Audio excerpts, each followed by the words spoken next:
and welcome again to another episode of the Breaking Conservatarian broadcast with your host, your favorite conservatarian, Jeff Charles. I have another fire guest today. It's going to be an awesome conversation. She hails from the lovely state of Virginia. She is the host of the Rose Report on the McFiles Network. She is a contributor for Freedomists. I welcome the lovely Maghdalen Rose. How you doing, sis? Good. Thank you so much for having me. Good, good. I just realized that you're probably the first female guest that I've had in a while. I think I've only had one other female guest on here, so I'm coming out of my bigotry. I mean, I had my first white guest a few weeks ago, so I'm getting over my racism, and now I'm getting over my sexism. Self-growth. Yeah, I'm kind of. That's important, you know. I'm very proud of myself. So so we'll see how good I do, but. We're going to talk about a few different things. I mean, you're really in the youth arena, and you're in college, right? Yeah, I'm a sophomore in college. Okay, gotcha. Okay. So very young. I mean, we've talked about certain things involving the youth vote and how the GOP fails to reach or sometimes succeeds, or however they do with the youth vote. So we'll be talking about that. But first, before we get into that, what do you think of this election? I mean. Do you feel like it's being completely stolen? Do you feel like there's no voter fraud at all, or somewhere in the middle, or are you just kind of just tired of it by this point?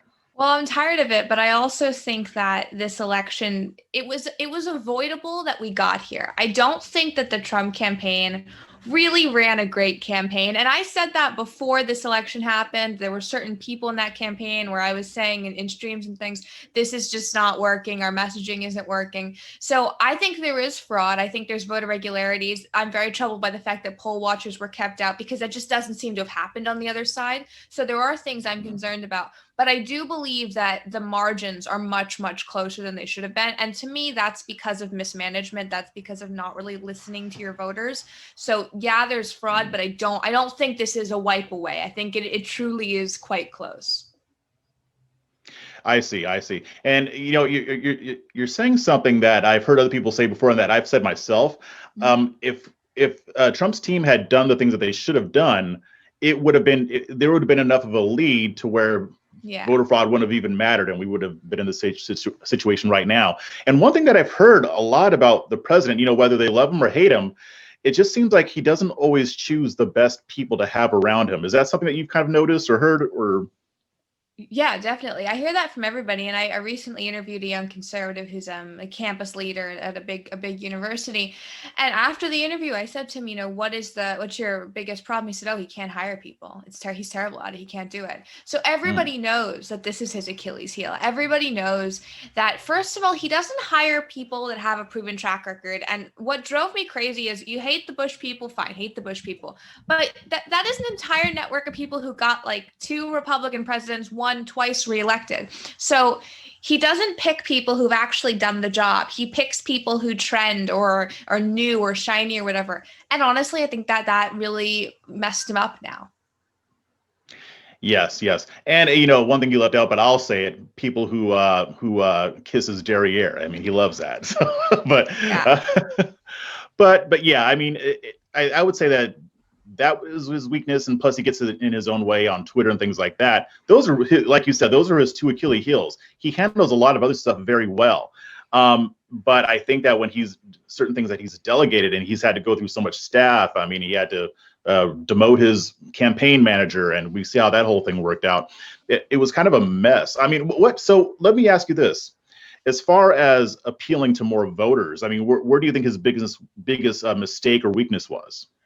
Well, I think he had no strategy to begin with. You know, I'm a big Seinfeld fan, and a lot of times during this campaign, I kind of felt like it was a giant campaign about nothing, because he'd be out there and he'd be talking. If you really think about it, you watch those rallies, and he's really talking, and there's all those videos of Biden, but there was no substance to what he was talking about, except when he mentioned the economy and specific things he had done. A lot of times, it kind of seemed like he was just running against disliking Joe Biden, and that's not how you win if you're in the White House. You win in the White House by saying the alternative is scary, bad, or wrong. It was kind of the reverse. Joe Biden was saying the alternative is scary and wrong, and Donald Trump was just like, everything's fine and sunshine and rainbows, and I'm a great guy. So I think it was kind of, I think you might be frozen a little bit as well. Uh-oh. Yes. Am I back? Am I going okay now? No, you're frozen. Oh man, you can still hear me though? I can hear you. Yeah. All right. Yeah. We talked about the campaign. We talked about the mistakes that his team has made. Mm-hmm. Why do you think that the GOP did so well, though? I mean, when I talk about the GOP, I'm talking about how the gains that we made in the Mm-hmm. House, the fact that there's a good probability that we'll hold on to the Senate, and that we've done so well in state legislature. How do you account for that? If since Trump's team didn't do as well? Well, there's a woman named Elise Stefanik, who's a congresswoman from New York, who was in charge of a serious amount of the female candidate recruitment. Now, I'm not a huge fan of her. I don't really understand where she falls ideologically, but I've noticed that she is recruiting really top-notch female candidates. I would credit her and her strategy. She has a super PAC, I believe. I would credit her with a lot of the women who won, who were first-time candidates. I would honestly give her that credit because the races she put people in, or races that were truly competitive, it wasn't plus 70 Democrats, it was within a few points. So she helped us out there. In terms of California, I honestly believe Republicans are just so angry and tired that they went out and voted in a way they hadn't before. A lot of the restrictions with Newsom, I don't really feel like anyone can claim credit for California except for California voters and maybe some of the local organizers. I wouldn't even be surprised if a lot of Democrats voted Republican in protest against Newsom because they know Trump isn't going to win that state. So they just went and voted Republican down ballot. Mm-hmm.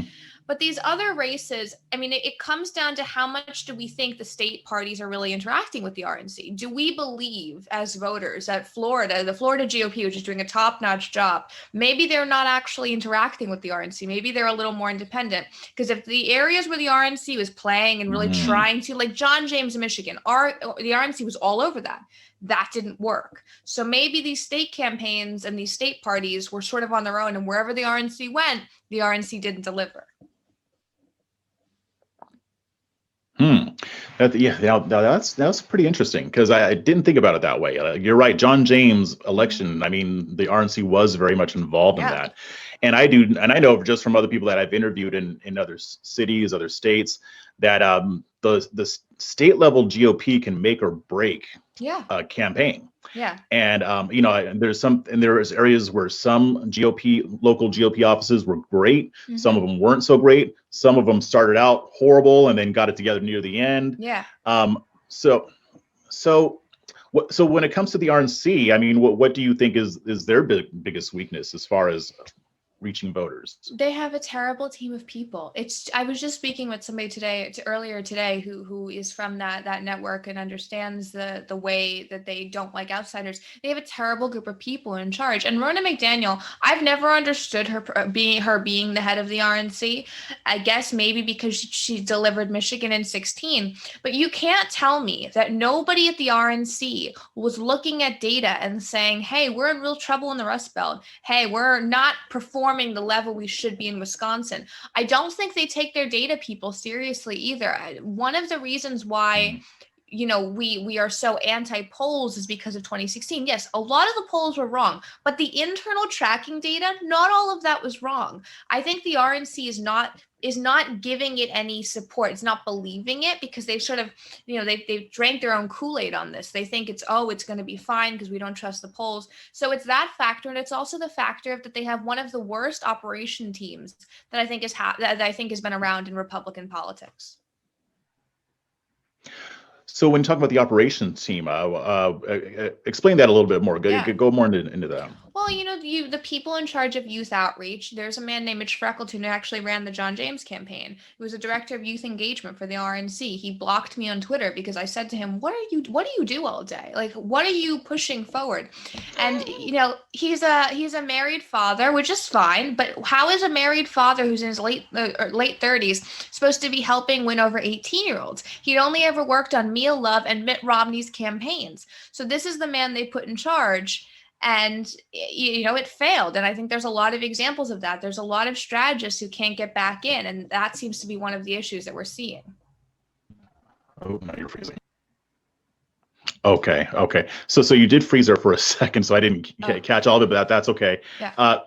But when it comes to, So yeah, let's get into that. I mean, because I wanted to talk about the youth vote. Yeah. And Trump didn't do so well among young It's voters. terrible. I'm not sure how I'm not sure how the GOP did overall with younger voters, but I don't think that they're doing very well either.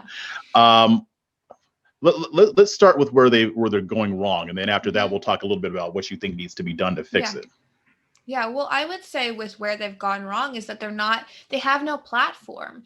And it's one thing to say, oh, socialist ideas are crazy. Yes, I believe socialist ideas are crazy as well. But if you're not giving any other options and people are in serious debt and people don't have health insurance or they're aging out of their parents' plans with Obamacare and they're worrying about being able to even rent an apartment as a roommate, you can't just have no solutions. And a lot of the times, I'll say this to people and they'll say, well, they should just pull themselves up by their bootstraps. That's not working. That type of thinking of pushing forward is not working. So first of all, you need a youth platform. It's not even, the climate change issues and social justice. It's basic things. It's how are you going to pay for school debt? It's home ownership rates. It's small business. It's the fact that we have a terrible education system. And I don't feel like the Republican Party really wants to talk about those issues. And I don't know how you win over people in an age group if you're not talking about any of the things that directly affect them. Okay, yeah. So you mentioned, to just giving like pat answers, like pull yourself up by your bootstraps. I mean, other than that, I mean, what would you say is the messaging strategy that they're using for younger voters, if any? I mean, are they even engaging with youth voters? And if they are, what are they saying to them to try to get them to support Republican candidates? They're saying Trump is wonderful. Go vote for him. That's all they're saying. They're saying Trump is like a fantastic candidate. Look, I voted for Trump the first time. I was too young last time. I supported him. I supported him in the primary field. So I've been in this a long time with him. He's not somebody that a lot of young people like, and that's okay. Not every young person's going to like him. A lot of young Christians do. I know a lot who do, but a lot of young people just don't get it. We grew up under Obama, who, the world could have been burning, but he was sort of this elder statesman type of guy. So we have this idea of what a president looks like in demeanor, in attitude. It's very hard to get over that hurdle when you go from Obama's way of being to Trump's way of being. So they have no messaging other than Trump is so great. And when you lead with just memes, first of all, memes are kind of like, they're over in my generation. It's not the cutting edge thing anymore. When you're leading with memes, when you're leading with little videos, my generation kind of feels like we're really tech and digital based. We're pretty smart in that we can take more content than you're giving us, and they're not giving us any content in their messaging. Now that's interesting. I know that younger people are always more tech savvy, but I didn't know that memes were kind of going out of style with younger people. Yeah. So from what I'm hearing you say is that people around your age, they want some more substance. Yeah. They do. They want more substance. I'll give you an example. I did a video a couple months ago about how I think it's ridiculous that you have to take specialty courses in school like chemistry if you're not going to be in the science field. And I had a lot of young liberals say to me, like, that's great. I agree with you on that. So I'm somebody who they think is horrible in all these policies, but I put out something with substance and they came back at me and we had conversations because we all agree on the problem of the American education system. I don't believe that my generation is so stupid that we can't have conversations. I believe that there are a lot of people who are going to go to the extremes right away. Maybe you have to dismiss those fringe players a little more, but we can have content conversations. I don't think young conservative leaders, honestly, are proficient enough in what they're talking about to have content conversations anymore. Okay, yeah, I want to come back to that, but I just wanted to mention, I mean, what you said is very interesting because I do a podcast with Roderick Threets. I think you know him. Yeah. And we were talking about this just this past Sunday, and he was saying that he's been trying out TikTok, and he's not a younger guy. He's around my age, a little bit older, and he said that he got on TikTok, and if you know anything about Roderick Threets, this guy is a walking constitution. He has a whole document memorized, and he was doing videos on the Constitution and actually giving actual valuable knowledge. And he said that he got so many followers so quickly, since October, and he's up to 39,000 followers on TikTok, and he's just doing videos. I'm sure he does videos on other stuff too, but the guy knows his stuff, and he's saying all these young people I keep hitting him up, and they're trying to talk to him, and they're watching his videos, and they're just devouring it. Yeah. So I mean, so this is the second time that I've heard something like that, and it sounds like the Republican Party, when they try to reach these voters. I mean, you just told me what they said about Trump. Do they talk about the Republican Party in general, or conservatism, or how is that sold? Well, I think I think the people they send out, the young leaders, and young leaders, like your audience has to know, young leaders are not my age. Young leaders can be like 38 in the RNC world. You can be a young conservative leader and be married with 3 children. It's a different type of looking at things. I think they all think they're Andrew Breitbart. That makes me feel good as being somebody who's 40 years old. But I'm sorry, go ahead. I think they all think they're Andrew Breitbart or William Buckley, because they go out and they want to have these debates. But when young liberals push back and they say things like, okay, well, if you believe that, then what do we do about this? They don't have solutions ready. And that's where I think this commentator culture of let's trend, let's be viral. I've done videos that I knew were not going to get huge amounts of things, but my comment section was very interesting under them, because if it got 2,000 views, it was a lot of interesting back and forth with people who were not on the right or conservatives. There's no room to not trend with these people. And I honestly think that's one of the biggest problems we have in the party. You know, as somebody who's in a conservative media, I would say that that's a problem on our end too. Yeah. I mean, as somebody who writes content, I write commentary and I do it full time. There's always that temptation to just throw the red meat out there, because I'll get the clicks and that's how I get paid. But then I have to find the balance between, you know, getting the clicks, but also putting some substance there, making my audience think. And I think that there's a little bit more of an audience for that than we might think. I think sometimes I do it. I know I underestimate the audience sometimes, which I shouldn't. But I mean, I think it's because the ones who just want the red meat are so loud. That's all you hear from. Yes. But I mean, I actually just recently started putting an email address on my bio, and I'm getting all kinds of emails from people who are reading my stuff like, thank you for writing this. I don't even always agree with you, but I like your thought process. I like the way you think. And I think people are hungry for it. I think it's not just young people with what I'm saying right now. Even older people, they're hungry for substance, something to so that they can chew on intellectually. And when it comes to younger voters, it sounds like they're just giving them the sound bites and the memes and the owning the libs, but they're not really teaching the fundamentals of conservatism. And it sounds like the ambassadors that they do have don't know about policy. Like, you know about policy. You can speak to policy, maybe not on every single issue, but you can speak to policy in a general sense. If somebody asks you what is a conservative solution for you have ideas as to how conservatives can solve that. It sounds like it's just what's happening is that it's just more on telling young people what we're against and not so much what we're for. Would that be fair to say? Or yeah, definitely. And you know, you mentioned sort of like engagement with people who read what you're writing or follow you.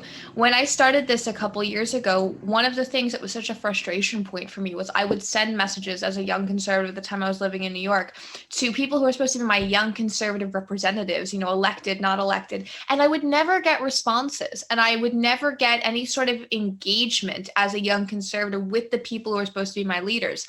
And that's sort of why I have DMs open. I answer emails. I think it's not even that they're looking for content. They're looking for engagement. They're looking to feel like they're part of something. And the left does that very well. Everyone knows the left can do it. I would bet you AOC or those people, they genuinely read their messages and they look at things and they send a reaction or they send an emoji or something. I remember the few people who did that for me in the very beginning, and it makes you want to go forward more. So when you have people who are not checking their messages, it sounds silly, like leave your DMs open. But if you leave your DMs open, you can have conversations. It's also the fact everyone wants to be a celebrity in this, and that politics can't just survive with political celebrities. You have to have some sort of back and forth. Andrew Breitbart answered emails all the time. He had engagement with people. That's what you have to have more of in every part of the conservative world. You know, I agree with that, because I mean, even though it takes a lot of time, because I have my DMs open and I 9 times out of 10 I'll respond unless it's somebody who's just crazy, or if I just get really busy. But I try to respond to each one, even if it's just something short, because people they want to feel like they're being heard. And they want to feel like they're being heard by people who they view as leaders in the movement. And what you said about AOC is right, because I do know that she will respond. She can't respond to everybody because she's got millions of followers, but she does respond to some. And she's even like, this was a few months ago, she was playing that Animal Crossing game and actually went over to people's farms and stuff like that. And that actually brings me to what we were talking. One of the things that we talked about before this. She did that thing where she does Among Us, and she did it for 4 hours with a politician in Canada. And Among Us is one of the most popular mobile games, and it's addicting. I love this game. My kids got me hooked on it. So when I saw that she was doing that, I was like, that is brilliant. That's awesome. I mean, but to me, again, I'm not college age anymore. So can you tell me how something like that might appeal or maybe not appeal to younger voters? Well, that example does appeal to younger voters, I think. Her age, the fact that she's very social media savvy and playing that game, it's all a component that fits into something that I think does appeal to younger voters. And one of the things I'm most concerned about, from that article you sent me about it, is the fact that she seems to be establishing alliances or relationships with other far left leaders in other countries. And I have worried about this because the right has tried many times, you've seen it on social media, I'm sure, to try to create like a young nationalist sort of organization or people talking with each other in other countries who are conservatives. It doesn't seem to work. But now you have her talking with other young leaders who are socialists in Canada. And my question about that is, how long until we're not dealing with domestic politics with these people as massive figures? How long until they're global figures, until they're trying to create some sort of globalized machine to support young liberals, young socialists? There's a reason why young nationalists from other countries cannot create a League of Nations. It's because they're young nationalists. They are focused on their country. So she's doing this, and that it's never going to work. I see young conservatives, some of whom I've had on my show, who I've spoken to, who peddle this idea to adults that we're going to create some sort of international league of young conservatives. That's not going to happen. But actions like she's doing, playing those video games, getting people engaged, and then introducing them to other global political figures who she agrees with ideologically, is very, very dangerous to us. And it's almost like it's flipped, because it's usually other countries who are obsessed with our politics and our politicians. People in other countries, they know who our presidents are. They're concerned about our elections. They follow them, and they follow, what goes on, at least at the federal level, not at the state level, but they follow what's going on. And it's interesting that you bring that up, because I mean, if this does become a trend, then we will become more involved in what other countries are doing. And I actually don't have a problem with more of us understanding international politics. For a while, I was very much into the politics of Europe and in Canada and stuff like that. I don't want us importing their ideas over here, because I mean, even the right wing over there is still to the left of where I would want to be. But I just thought the whole concept was interesting, because she was using a free market solution. On one level, but on another level, during that 4 hours, does anybody think that she didn't mention politics once? Of course she did. And she built her brand with it, and she represents democratic socialism, and she used a very clever way to introduce to brand that movement. And I'm sure that there were certain things that she was saying on that live stream influencing people. She's very persuasive, and that's why I pissed some people off on Twitter, but I said she is brilliant, and I'm sorry, she is. So I mean, and then here we are as conservatives not really doing anything to reach out to younger voters or voters around your age or her age. And one of the conversations that you and I had was, I mean, you think that a lot of the youth that is in the MAGA movement might end up going over to the left. Now, could you talk to me about that a little bit? Yeah, I do think that's going to happen, or libertarians, but definitely a breakaway. I'm very concerned about that. If Trump loses, and by loses, I mean Joe Biden is inaugurated, Joe Biden has the nuclear codes, Kamala Harris is living in the Naval Observatory, they're installed in those positions of power. If that happens, you're going to see the network of young conservatives that have all been paid to do these promotional tours and who are Instagram influencers. I mean, let's just be honest, they're all paid to do those tours. They are not going to have the same amount of money going around. There's not going to be paying to have a million Trump stompers all the time and a million little bus tours. So I think a lot of them will look to what else is new and shiny.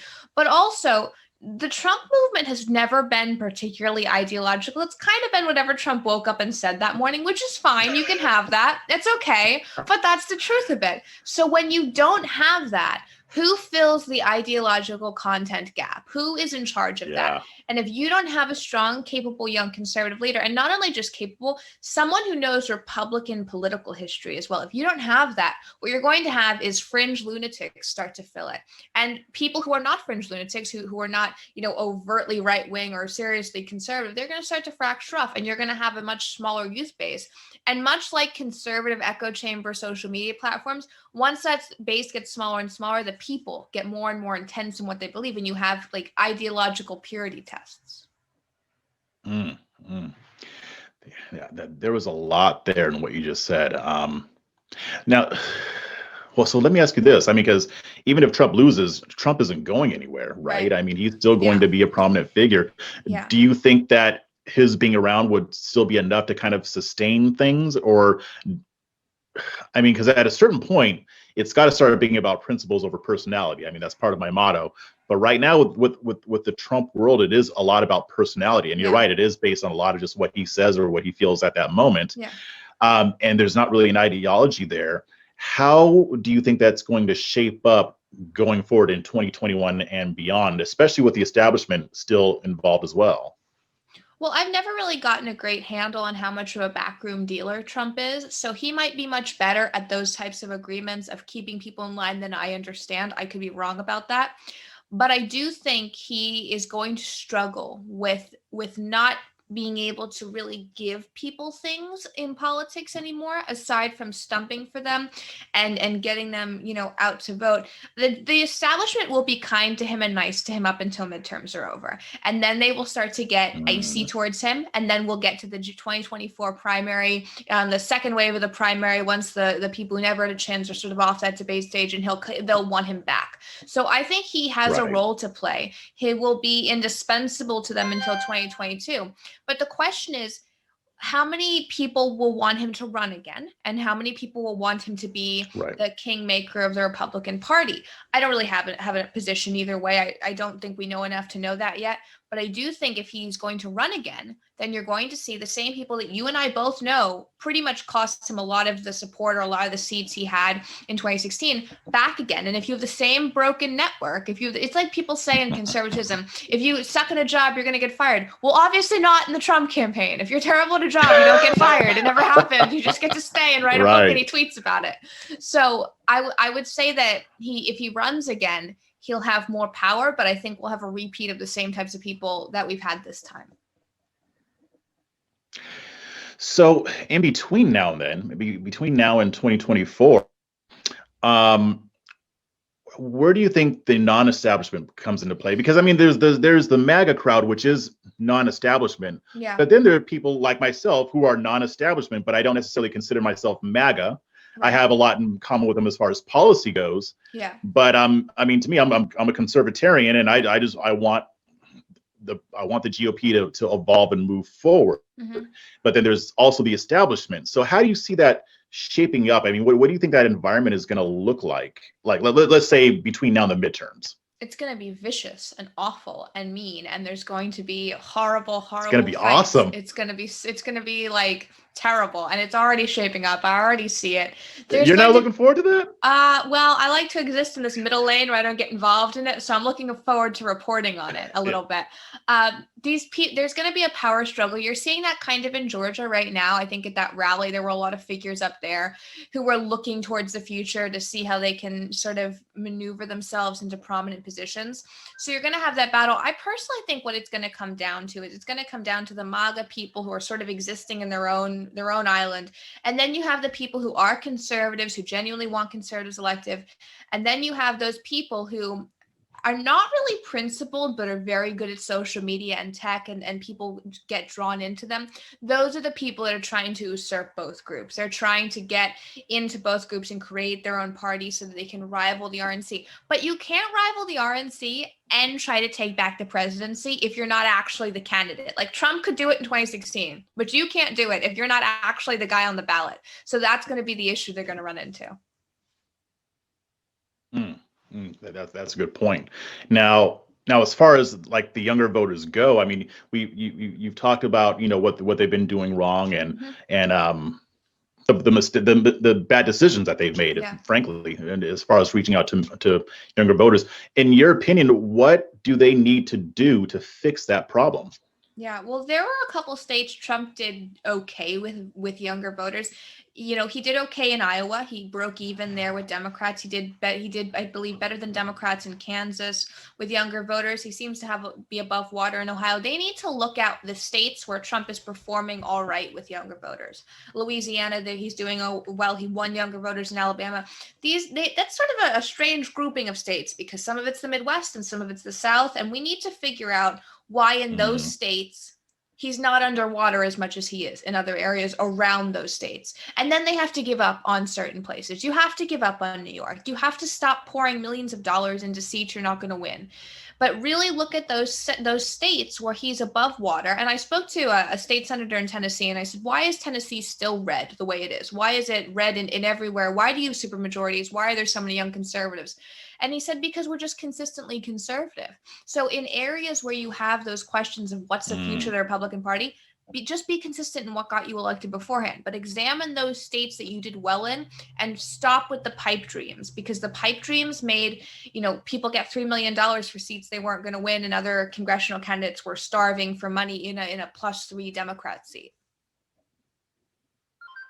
That makes sense. I mean, and that's kind of what I think too, as far as, because I always look at it from a point of view of like minority outreach. Mm-hmm. I get that they're not going to get every single major city, at least not right off the bat. Right. But you at least start out with races where you can at least be competitive. Yeah. Once you start making traction there, then you can kind of expand a little bit. And that's what the Democrats are doing in red states. Yeah, exactly. So, yeah. So let me ask you this. So what has to happen in order for the Republican Party to actually start putting into action what some of the things that you just said? Well, we need to understand what level of proficiency their data team is working at, because if they have a data team that is not up to the same standards as we've had in the past, they need to go. And then you need to look at who you're going to put out as the face of the young Republicans of the Republican Party. I hate the term the future of the Republican Party, but you need to decide who you want to be that ambassador, because the Democrats have AOC, they have other younger representatives on the state level. They need to decide that. Madison Cawthorn won his seat in North Carolina. Great. I'm very happy we held on to that seat. I like that kid. Yeah, we held on to that seat, but I don't know if he has enough of, he's very conservative. He's very like, I don't know if he has enough crossover appeal. So you need to decide who you're going to send out, because as a young conservative, I'm from New York. My father's an immigrant. I'm not like the traditional conservative. If you went and checked all the boxes, you wouldn't necessarily think I would be a conservative. You need to figure out who's going to appeal the most to people, and not just who has the best title and attach them, because AOC was a bartender and is now running the Democrat Party. So obviously everything has changed, like literally a bartender. Everything has changed in the lineup of what it takes to be the future of the Democrats or the Republicans.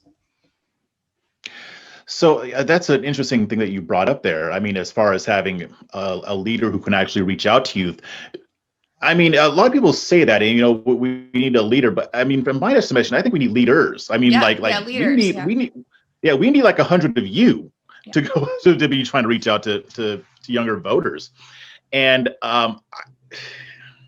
to me, I mean, that's only going to happen once they realize that they have to push people who aren't just about getting famous or glomming on to a personality or things like that. They need people out there who are actually serious about affecting change. Yeah. I was going to ask you, I lost my train of thought. Okay. That's what. So you brought up AOC and how she went from bartender to basically running the Democratic Party, but there were people behind AOC. Yeah. And Rashida Tlaib, Ayanna Pressley. There were. They had a lot of, and they're still making waves. They're still making moves with other candidates. What is the conservative answer to that? Because we don't have like super PACs, and I mean, actually, I'm gonna modify that a bit. We do have grassroots organizations that made things happen in this election, especially when it comes to female congresswomen being elected. Do you see the conservative movement going more in that direction? I mean, because to me, if they're smart, they will. Yeah. But right now, as far as those types of groups, Democrats have far more of them than we do. I mean, you look at what's happening in Georgia with Stacey Abrams. What's that woman's name? Yeah. Stacey Abrams. Yeah. Yeah, they're working. They're working it. They know what they're doing. Do you see any sign that the GOP is going to go more in that direction? Well, I tweeted out a few days ago that the young conservative world and really Republicans have been out-strategized by avocado toast eating pseudo-socialists who think Bernie Sanders has original ideas. And that's kind of where we're at right now. We do not really have a top-tier strategy team. This election, in a lot of ways, was the revenge of people Trump had sort of been mean to on Twitter or messed up the careers of. You know, people like the Romneys, people like the McCains, Stacey Abrams, people who didn't technically win against him, George Conway, but like got him back. And that's the type of thinking we need. We need people who are going to look at this and go, so who is being quiet right now, but is currently doing things in the background like Stacey Abrams? I don't think we have a grassroots movement coming because the leaders I see in Georgia, not the elected representatives, but the other people I see in Georgia are not people who are going to necessarily be pushing a lot of unity. I just spoke to one of the co-founders of the Tea Party movement, Michael Johns. He was talking about this, and he said the people who are currently on the ground with these Stop the Steal rallies, who are in the grassroots like you're talking about, they're not open to unification with other groups. They're not speaking with other groups. There is a stronghold that's being kept there, and he was very, very troubled by that. And this is the man who pretty much brought us the Tea Party victories in 2010, and he can't get any of these people on the phone to talk about where to go from there. So if you have that, I don't see how you can have a grassroots movement. Why do you think that is? Why do you think that there's that disconnection? I just think it's power grabbing because people know that whatever's about to happen with the Republican Party, the loudest, most vocal Trump supporters, the people that they can point at and say they tried to help Trump win this election after the fact. They know they can amass a lot of power and they want influence over whoever runs again after Trump. So it sounds like they're trying to position themselves to be in a position of power. It's Game of Thrones. Basically. It's literally Game of Thrones. And one time I said, like, I feel like I'm in that scene where Jon Snow is trying to get all the leaders to understand that the White Walkers are coming. Like, they're going to be eaten by zombies. And everyone's like, no, kiss my ring, kiss my ring. And he's standing there and he's like, the zombies are coming. The White Walkers are coming. And they're like, no, we're in a power struggle. That's kind of what it's like in the young conservative world right now. Socialists are coming to destroy American capitalism. Yeah. But bend down and kiss the ring. It's lunacy. That is like the perfect metaphor or the perfect analogy. I mean, because as a big fan of Game of Thrones, I know exactly what you're talking about. And now that you put it that way, that is exactly what I've been saying. I just have a way to put it into something concrete. Yeah. I mean, it even before like Stop the Steal, it just seems like a lot of these organizations and a lot of the people who get famous on the right are really just out to achieve their own level of fame and, you know, money and whatever, and being known and getting invited to the White House and yada, yada, yada. It's kind of a bleak picture. It is. If it remains that way. I mean, I like to try to be optimistic, but I mean, there has to be something that we can do about this. And I have some of my own ideas, but I mean, what do you think could be done to, I mean, not necessarily win them over, because I mean, the Stop the Steal people, if that's the case, they're not going to play ball. I mean, they're not going to want to take this seriously. Yeah. I mean, first off, just a little tangent. If they're talking about giving the Democrats the Senate because they didn't get their way with the whole voter fraud thing, it's ridiculous. Then these aren't people to be taken seriously anyway. These people aren't out to affect change. They're just out to. It's crazy. I did a video about this. I couldn't take it anymore. I was like, "What is wrong with all of you? Are you insane? So we're just going to give Democrats legislative leeway?" Oh no, everyone knows what the right thing to do is. Yeah, that would be like in World War II France saying we don't like our government, so we're going to let the Nazis win. I mean, it's the dumbest thing I've ever heard of. And I know that it's not everybody involved in Stop the Steal. I know that they all don't agree with that, but it's big enough. You've got some high-profile leaders on the right who have been around even before Trump pushing this stuff, and I'm like, there's no way that you actually think that this is going to help fix election fraud. You're smarter than that. So to me, it's like, what is your actual motive here? Yeah. It's nothing good. No. So yeah, just to bring it back, what do you think needs to be done to to subvert that or to mitigate that factor. We gotta pick a new leader. We gotta pick some new people. And I also think we have to focus on seats that the GOP doesn't care about. And when I say that, I mean state legislatures in sort of purple areas. If you have better candidate recruitment there, we could take those back. You got to do the things that the RNC doesn't think is important enough to talk about. And when you do that and you accumulate enough power there, I think you can start to say, no, go in this other direction. But aside from that, I really think if Trump is not going to run again, and even if he does, I think we need to start looking at who we want as the next GOP future leader, because Republicans really like having a person. Like they like having a leader. They like having someone to rally around. Democrats can be a little more focused on the ideology. We like having a champion. Reagan was the champion. I think that's why the first Bush didn't win again, because he wasn't the champion in the same way. We need to figure out who our next champion is. And I've spoken to a lot of young conservatives, and honestly, this is the person. I don't even know if you've heard this. This is the person that they want to be the next future Republican mayor. They want Tucker Carlson to run for president. Tucker Carlson is on I've been hearing that. You've been hearing that? Okay, so I speak to them and I say to them, who do you believe genuinely cares about your issues or the issues of America? And they say only Tucker. And we have to examine why that is. No, that I understand. Yeah, we have to figure out why that is, because Tucker Carlson is like the definition of an elite and somebody who is from like Connecticut and serious rich areas of California and has stayed in that system his whole life. Trump. And Tucker Carlson is connecting with them in a way that Ted Cruz and none of the rest of them are. And if Tucker Carlson is the future of the Republican Party, we got to figure out what that type of policy platform looks like. I'll tell you right now, it has nothing to do with policy. Yeah. They love Tucker Carlson because he likes them. Yeah. Because he at least acts like he likes them. He makes them feel important. And I think Trump did that too. I think Obama did that with the Democrats. Oh, yeah. I think, when it comes to persuasion, policy is important. Facts and logic and whatever, all that stuff is important. But if you make people feel like they're being heard, they're going to follow you. Tucker Carlson doesn't have the requisite experience to run the nation. So I wouldn't vote for him, but I can understand why he is resonating with people. Yeah. He's all over it. He's all over the chatter. Yeah. And it's just amazing to me that the Republican Party hasn't really figured that part out yet. Right. How do they not know? I mean, honestly, nobody but him and maybe some of the really diehard fans who want Dunn Jr. is being floated, a little bit Ron DeSantis, and they're still pushing Nikki Haley. They still think Nikki Haley's going to be president. What's wrong with that? It's funny. I saw a write-up in The Hill that mentioned Nikki Haley because they're talking about how a lot of these people are going over to Georgia to help, and a lot of them seem to be posturing for president later on.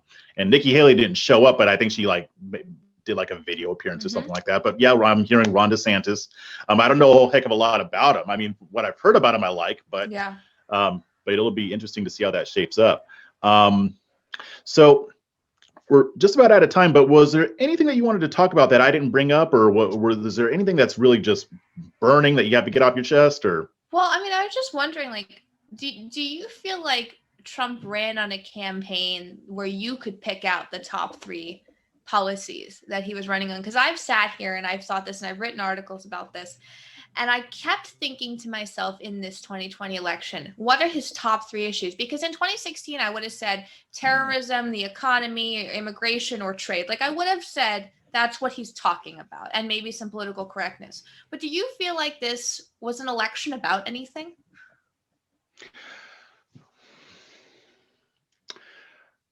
The only thing that I can really say that he really tried to hammer home was the economy. Yeah. He didn't talk as much about immigration as much as he did before. He didn't, and it's interesting because he was doing it, like he was trying to do things to take care of immigration. Yeah. As far as pulling us out of unnecessary wars, he didn't talk that much about that. He was doing it. He's doing it. Brought home hostages. But he wasn't. But exactly. He wasn't saying that during his rallies, not that I know of. No. He wasn't hammering that point home in his advertisements. It was really just about the economy and the fact that he's done more than Black people than every single person on earth. Did you enjoy that? I would always think of Yes. you and Sonny Johnson when I would see him say that. I'd be like my mom and I'd be watching it and she'd be like, why does he keep saying that? I don't feel like anybody like that's a major point. I'm like, you don't even know, man. You have no idea the frustration level people have with that talking point. Yes. It was so stupid. I mean, and I think he got 12%. He increases black support. I love that. Yeah. He could have done so much more though. If he didn't Donald Trump all over the place, he would have had more. If he didn't have the surrogates that he had, Black Conservative Inc., you know how I feel about that, he would have gotten so much more. But going back to your question, I mean, really all he talked about was the economy, and the rest, and I think this may have been his mistake, he was on defense. He was constantly defending his coronavirus response, which he should. I mean, you're supposed to defend yourself. But then he didn't flip that and say, and also look at all this prosperity that I helped to bring. Look at what's happening with immigration. More Americans are able to go to work because we have fewer illegals coming over here. You know what? We're bringing the troops home. I've actually done this. I've been drawing down in Afghanistan. To me, it doesn't make sense that we never really heard about it from him. And I hope so. No, sorry, go ahead. Yeah, well, I was going to say, I think your Seinfeld analogy is apt. I mean, because it just seemed like Biden's campaign wasn't about nothing. He had a message. Yes, he did. He had a message. And I hope that your viewers and everybody, like, I brought this up because I really hope in the next campaign or any local campaigns you're witnessing while watching this, that you sound the alarm if you see a campaign that is about nothing but in the Trump style. Because obviously we have a problem with that when Joe Biden, did as well as he did. And I think he did do quite well. We have an issue with that because Joe Biden's like not even a real candidate, but he had more policies in his repertoire of communications. Yeah. And he did sell the whole I'm not Trump thing pretty well. I mean, and unfortunately, I think that Trump could have done a lot of things better. I think he did a lot right, but I think it just got to the point to where he didn't do enough to sell himself, which is odd because he's a salesman. But I think, but like I said, I mean, even if he's not in office, he's not going anywhere. No, I think that he will be a kingmaker. And I think that he will still have influence. I don't know if he'll run in 2024, but I think by 2024, that's going to be 4 years from now. I don't think that MAGA can maintain that level of enthusiasm over Trump for 4 entire years. I think his role will kind of change and that other things will evolve, but it'll be interesting to see what it finds out. Although I could be wrong about all of it. So I don't think we're usually wrong though. That's the problem. We're usually not wrong. Right. No, we're not. All right. Well, thank you very much for joining me. And I thank you very much for being so patient with all the technical issues. But go ahead and shout out your social media and where people can reach you. Sure. So I'm Maghdalen Rose across everything, Maghdalen Rose across all my social media platforms. Twitter is the best place to find me. And my show airs every Thursday at 5 p.m. on the McFiles YouTube network and on the McFiles Twitter as well. All right. Thank you very much. And you have a wonderful day. You too.